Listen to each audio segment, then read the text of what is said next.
Hey, good morning, everybody, and welcome to Coffee Talk with Comet. It's Friday. It's 8:30. Let's get rolling. I am pumped to see everybody today. It is, it's hard to believe, really, for me, that we're already in the beginning of February. Guys, January has not only arrived, it is gone. It's not only gone, it's in the rearview mirror by a handful of days already, right? Today's February 3rd, right? Think about that. February 3rd. So today, let's stop and think about this for a second. So today is National Carrot Cake Day. Carrot cake, does that really do it for you? It doesn't do it for me, but it's National Carrot Cake Day. Think about that for a second. Who needs a day for carrot cake, right? But let's move on from there. So today is not my favorite day. Right? I love Fridays. I'm really excited about tonight. Right? A bunch of real brokers getting together to go sit by a bonfire and hang out and just talk shop and all that. So I'm really excited about tonight. But today is not only National Carrot Cake Day, it's National Wear Red Day. I don't wear red. I take that back. I do have one article that's red, one article of clothing. It's a hat. It's a Hurricanes hat. So I'll wear that. Not when they're playing the Bruins, by the way, but I will wear that.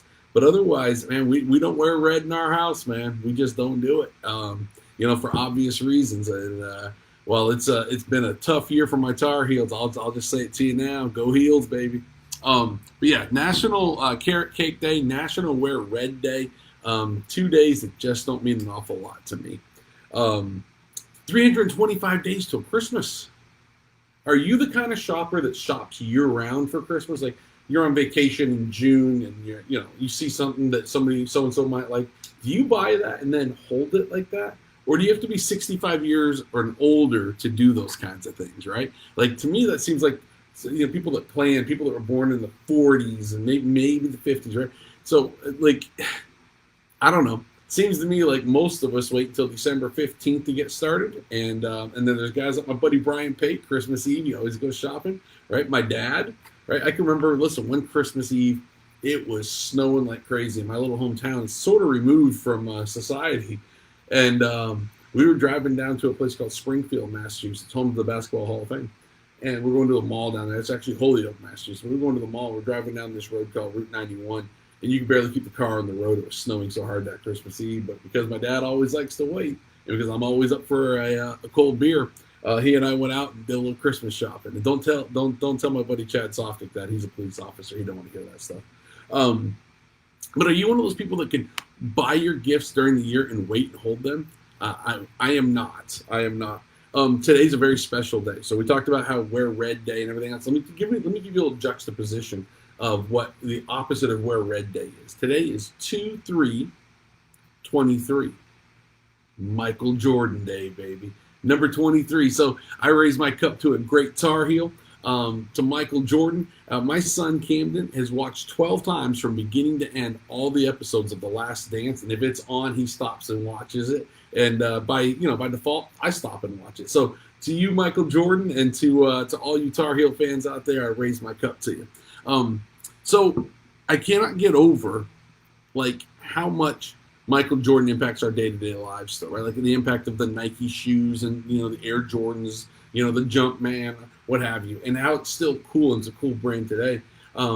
It just cracks me up. But yeah, so I was talking to a buddy of mine recently about phone numbers and just and we were talking about my old friend Chris Dexter back in my hometown back in the 80s, and we were sort of realizing I can't tell you what the phone number is for half the people I know today. More than that, 99% of them. I know my number barely, but I know my number.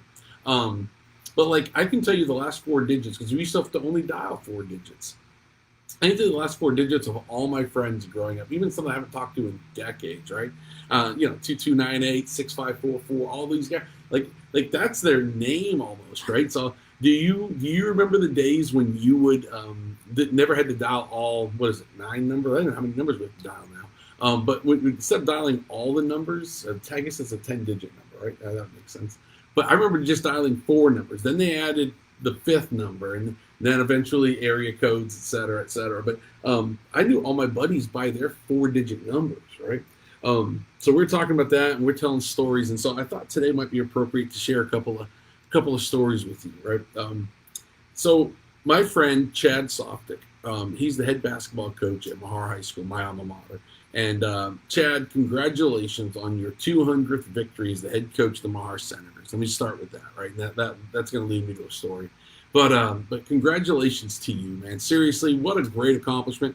The way you lead those kids in an environment where it's not always easy, right? You're not playing at a big school where talent's coming in all the time, right? It's not like that, right? So you and your father and your whole family have poured into our community for so many decades now, and it shows. And so I raise my cup to you, Chad Softic, for the great job you're doing, your 200th victory this week. Just really proud of you. But so I played on those same courts, on that same court that Chad coaches on now. And there's two stories that always come to mind, and they're embarrassing, but I'm going to share them with you right now.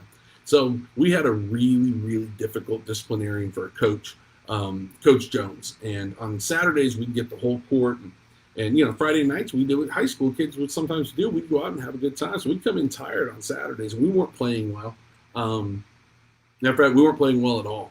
And we come into the gym, and I was like I wasn't even a sixth man. I was probably more like an eighth man, right?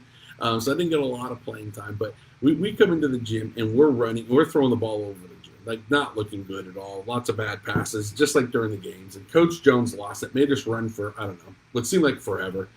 This is back when you could do this thing to kids, right? Two practices a day, all that kind of stuff. We're about to die, and he said, all right, let's run the drill one more time. And so one more bad pass, we'll just spend the rest of practice running. So my friend Chris Dexter, we're running something called a three-man weave. I don't even know if they run that anymore. It's kind of old school. But I was running on the far right-hand side. My buddy Dexter made a pass way out ahead of me. And, again, not overly athletic. That ball got way out ahead of me.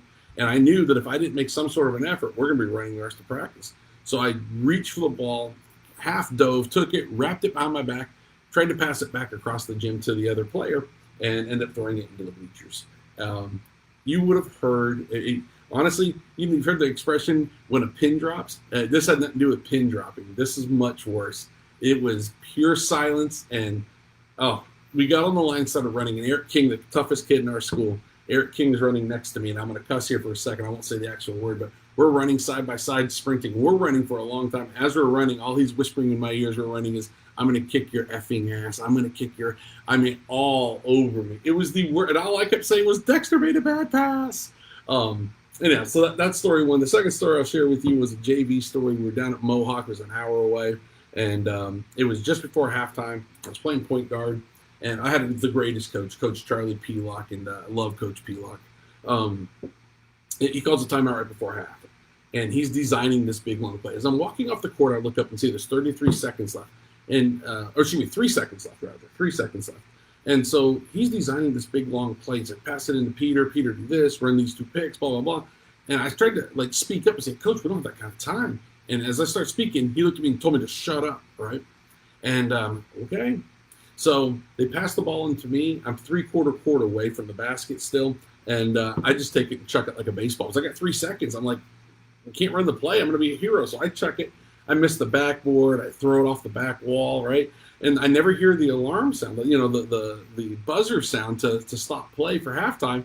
And I look up. What I thought was 3 seconds was actually 33 seconds. Again, that silence and that look from your basketball coach of pure and utter disappointment and shock, I saw more than I wanted to. So those are my 2 basketball stories I'll share with you this morning. For those of you that like to bring them up every time we eat together and have cold beers, there you go. I've shared them with everybody now. Anyhow, so again, when we talked about not wearing red and Michael Jordan and so on and so forth, in your house, is there a documentary? Is there something that you guys watch without me? Say, hey, what's up, Lump? Good to see you, buddy. Is there something you guys watch the way Camden watches The Last Dance, right? I'm curious. Let me know, because we've got to get him unhooked and unhinged from The Last Dance. So let's talk about the market. This is really interesting.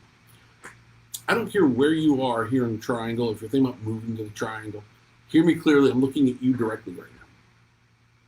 If you are going to buy a house, and you're going to buy a house in the next 12 months, call my team today. Why? Well, things are changing, and they're changing quickly. Interest rates have stabilized for now. Might we see a little blip up? Might we see a little blip down? Yeah, I think we will. And I think by the end of the year, based on what I'm hearing, we'll see them continue to come down, right? That'll encourage more investor money back into the market, more buyers, more competition, make it harder to buy a house. Prices will continue to go up. Supply and demand still is the number one driver, though, for the real estate market, right? So interest rates have stabilized. But listen to this. At the beginning of the month, we had 5,900 homes on the market. Today, we have 5,650 homes on the market. We're down about 4.5%, right? Yeah, that's down. I mean, we have less homes to choose from at a time where more people are listing than they have been, right? So believe it or not, we're getting a significant increase in our listing inventory. But the reason you're not seeing that reflected in that number, the reason the listing inventory number is down, what's available for sale, is because people are buying houses again. Listen to this. On the first day of the year, we had 4,362 homes under contract pending. Today, we have almost 1,000 more. We have 5,260 homes pending. What does that mean? That means that we've increased our activity by 21%. Our inventory is down to 5,600. In a bubble, in a vacuum, that may not mean anything to you. So let me give you some perspective. On this day in 2020, prior to COVID, everybody thought the market was a white hot seller's market, right? I mean, we say this every week, and I say it every week because it's so important, because I don't know who's watching and who isn't watching. Here is the truth. With inventory being at 5646 today, in that white hot market in 2020, we had 6,500 homes on the market, significantly more inventory on the market then. And our our activity right now is increasing at such a rate, by 21% in 1 month. Guys, we haven't even hit the spring market yet. What does that mean, right? Let's break that down. What does that mean to you as a consumer? If you're going to buy a home in the next 12 months, they're going to be more expensive. You're going to have more competition. You're going to have interest rates probably stabilize right around where they are now. But if you buy now at today's prices with today's competition, you have the opportunity to refinance those interest rates. Then when you get to that point later on, you'll be buying at new prices, right? If you buy in 10 months or 12 months, the prices then will be a bit more prohibitive. So if you're thinking about selling your home, let's flip this around for a bit. If you're thinking about selling your home, some things to think about. It might take a little bit longer right now than it did, 6, 8, 10 months ago, right? Although much quicker than it did just 3 months ago.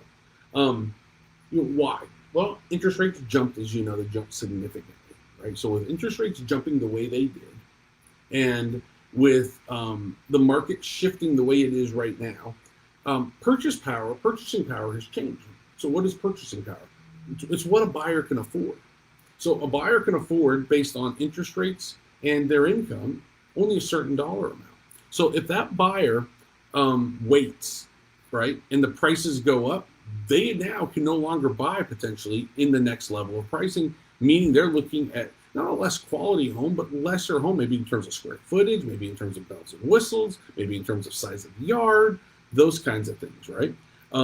Historically, when we price homes as listing brokers, we always use historical data, right? Today's broker better be using more than historical data. If all they're looking at when they sit down with you is, hey, look, these are the last 3 homes that sold, these are the last 6 homes that sold, based on that, here's where I think we are. The market is a pendulum, right? So it's always doing this. And so you've got to not only look backwards, you've got to look at today, and you've got to look forward, right? So you've got to take all those things into account. My point of all this is, sellers, be patient, price accordingly, and price into the market, right? There's a difference between being on the market, right? You can be on the market, or you can be in the market, right? And there's a difference there, right? Buyers, if you're going to buy, if it's even a remote thought, and you want to just talk this through theory-wise, call my team, call anybody on the team. We will walk you through the thought process. And it may not hold true for 100% of the scenarios, but if you're thinking about it at all, it's a really good time to sell, and it's a really good time to buy. It's a really unique time in our market. So that's what I've got for you this week. Listen, if you are around this week and you want to grab some coffee, just hang out a little bit, let me know. I've got a free weekend to do those kinds of things. I'll be working a little bit, but we can always meet here. And the other thing I want to share with you is, hey, we're hiring. If you're a broker looking to get into to maybe shift what you're doing, do things differently, forget the real part of it. Just think about the Kima Real Estate Group part of it. Our boards are full. Like we are busy, and we would love to have you be a part of what we do. Give me a call, hit me up, hit anybody on the team up. We'd love to talk to you. We'll have 11 degrees in Orange, Massachusetts, brother. I've got a hoodie on here because I'm freezing at 50, brother. Man, good luck to you guys. I'll see you guys in a week.